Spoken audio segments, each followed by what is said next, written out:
ክርስቶስ ተንሥአ እሙታን በዐቢይ ኃይል ወሥልጣን አሰሮ ለሰይጣን ኮነ ፍስሐ ወሰላም።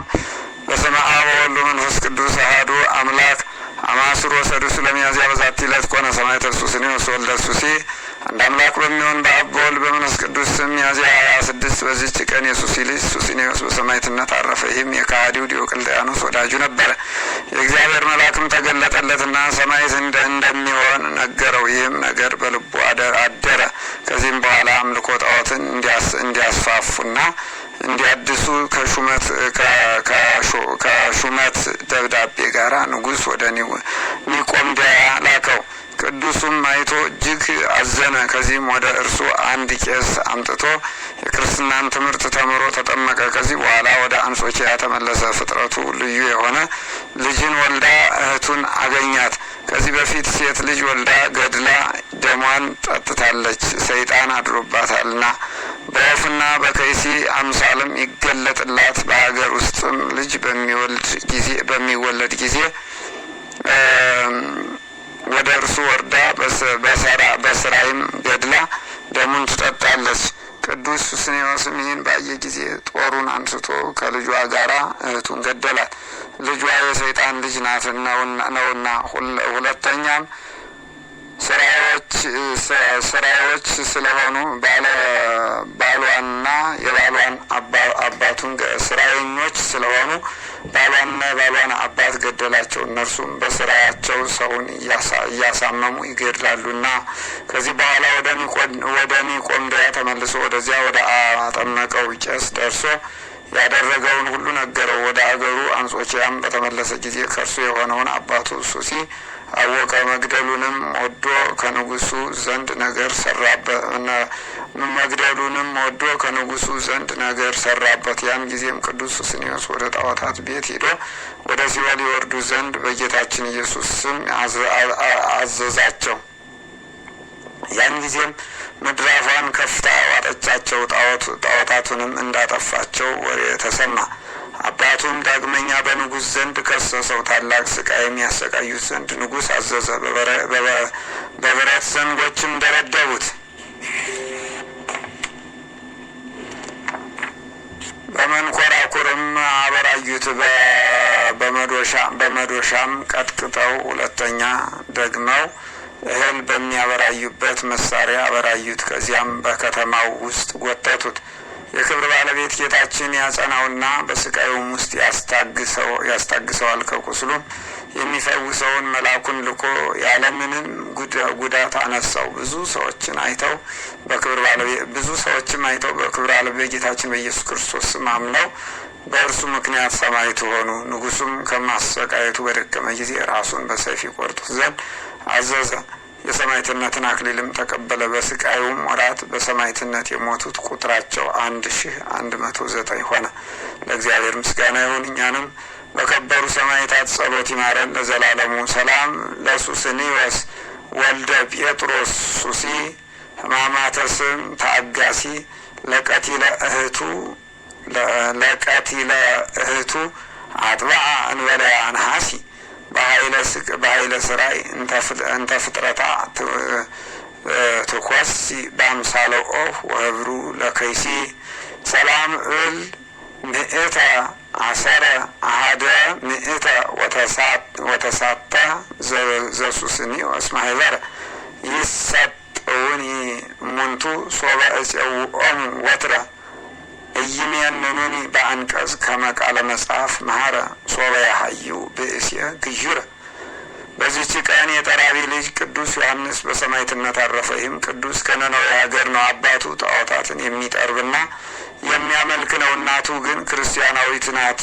ልጅ ባጣችን ጊዜ ወደ እግዚአብሔር ለመነች። ጌታም ልቡናዋን ተቀብሎ ይህን የተባረከ ልጅ ሰጣት። ስሙንም በስውር ዮሐንስ ብላ ጠራችው። 8 ዓመትም በሆነው ጊዜ የጠረበውን ጣዖት እየሸጠለት አባቱን ያገለግል ነበር። በአንዲት ዕለትም ጣዖቱን ሊሸጥ ሲሄድ የእግዚአብሔር መልአክ ተገናኘውና ጣዖት የሰይጣን ማደሪያ እንደሆነ ነገረው። ጣዖቱንም በእጁ እንዲጥለው አዘዘው። በክብር ባለቤት በክርስቶስ ማመንን አስተማረው። ወደ አባቱም በተመለሰ ጊዜ ሰማይና ምድር በውስጣቸውም ያለውን ሁሉ ከፈጠረ ከክብር ባለቤት ጌታ ኢየሱስ ክርስቶስ በቀር ሌላ አምላክ የለም፣ እኔ ለሰው እጅ ስራ አልሰግድም አለው። አባቱም ሰምቶ በእስር ቤት አሰረው። እናቱም መጥታ በክብር ባለቤት ክርስቶስም ደሙን ያፈስ ዘንድ አጸናችው። ከዚህ በኋላ በነገራቸው ሊሸነግሉት የአገር ሰዎች መጥተው የአባትህን አምላኮች ለምን ታውክ አሉት። እርሱም እኔ የሰው እጅ ለሰራቸው ጣዖታት አልሰግድም፣ እነርሱ የርኩሳን አጋንንት ማደሪያ ናቸውና አላቸው። አባቱም ይህን በሰማ ጊዜ ምሳር አንስቶ አንገቱን ቆረጠው።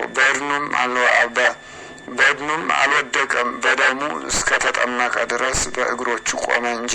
እናቱም በደሙ ተጠምቃ አቤቱ የክብር ባለቤት ኢየሱስ ክርስቶስ ሆይ የአቤልን መስዋዕት በምድረ በዳ የተቀበልክ ይህንን መስዋዕት ከእኔ ተቀበል አለች። በዚያን ጊዜ በአባቱ ሰይጣን አደረበትና አበደ። ሚስቱም ወደ ልጇ መቃብር ወስዳው ስለ እርሱ ጸለየች። ቅዱስ ዮሐንስም በሌሊት ወደ እርሱ መጥቶ አባቱን በጦር ወጋው። ሰይጣኑም ከእርሱ ወጣ። ከዚህ በኋላ በክብር ባለቤት በጌታችን በኢየሱስ ክርስቶስ አመነና በስሙ ተጠመቀ። ለእግዚአብሔር ምስጋና ይሁን፣ በረከቱ ከኛ ጋር ትኑር ለዘላለሙ። ሰላም ለዮሐንስ በብሔረ ነነዌ ዘሰረቀ ከመ ማኅቶት ዘይሰድድ ጽልመተ ኃጢአት ጽፉቀ በምሳር አቡሁ አመ ክሳዱ ነፈቀ ቀዊሞ ተርእየ በእገሪሁ እስከ በደሙ ተጠምቀ ወየርነ ሥጋሁ ውስተ ምድር ይወድቀ። በዚች ቀን የቅዱሳን ስብጥራስ የአባ ሰርጋና የድራይስ የምስክርነታቸው መታሰቢያ ነው። በረከታቸው ከእኛ ጋር ትኑር ለዘላለሙ።